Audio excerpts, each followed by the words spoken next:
Hello, so this is my 10 months on testosterone and it's also my 3 months on Nebido. I'm due my next Nebido shot next Tuesday on the 11th. And now that I've been 3 months on Nebido, I've noticed some slight changes from being on injections to being on the gel. I think I've actually noticed testosterone levels dropping, and I'm ready for my next shot now. The main changes from the difference of injection to gel is the appearance of facial hair.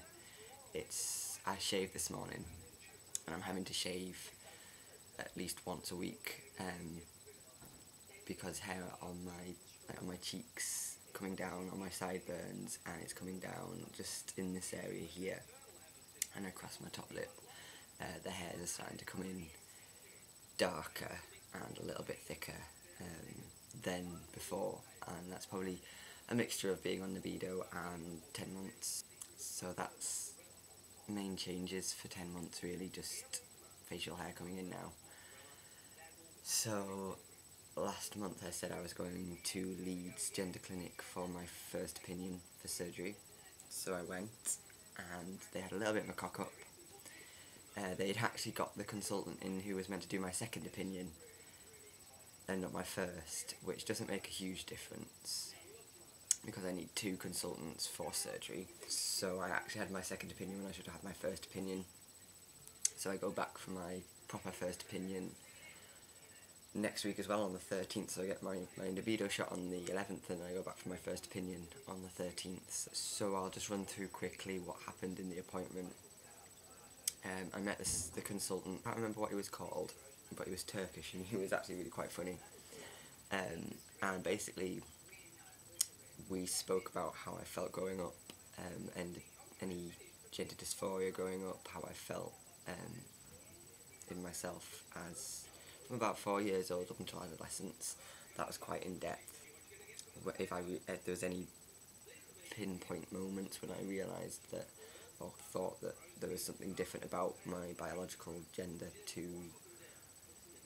my biological sex to what I felt my gender was, and then we moved on to adolescence and puberty and me realising that I probably shouldn't be a girl and that I wanted to be a boy, and then up until when I was 18 when I realised that you can actually do something about it, and starting hormones.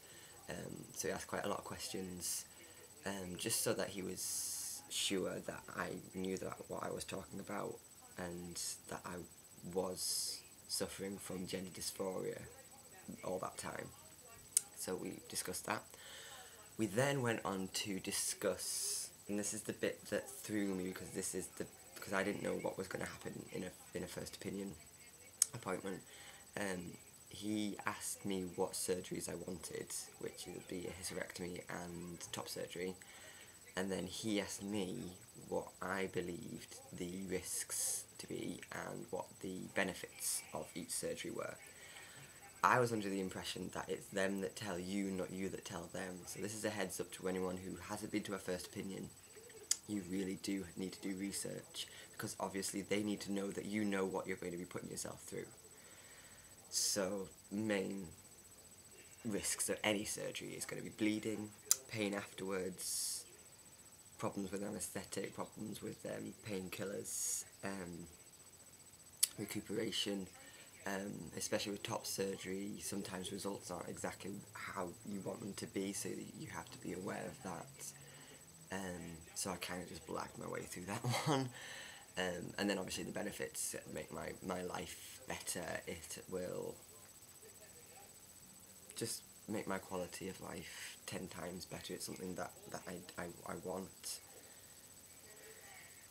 Yeah, so that's pretty much what happened in the first opinion. He seemed quite happy that I knew what I was talking about. He was really funny and really nice and easy to talk to, and he's happy to write a referral.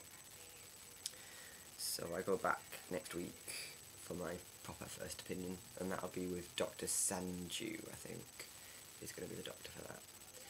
So that's that going down.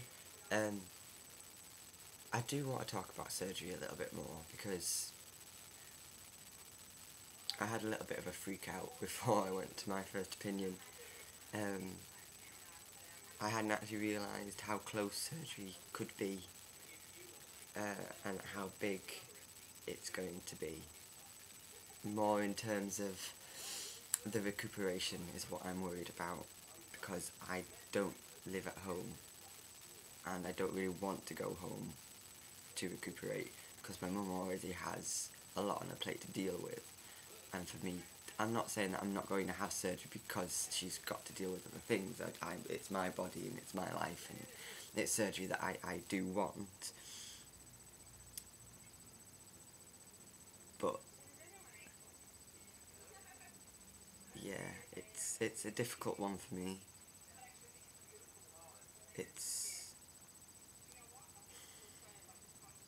It's massive and it's scary, and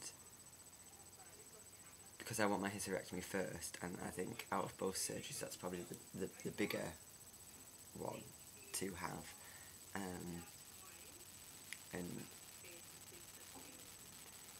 I'm worried about how much time I'm going to need off work, and how I'm going to be afterwards, and how much pain I might be in, and that's just worrying me a little bit.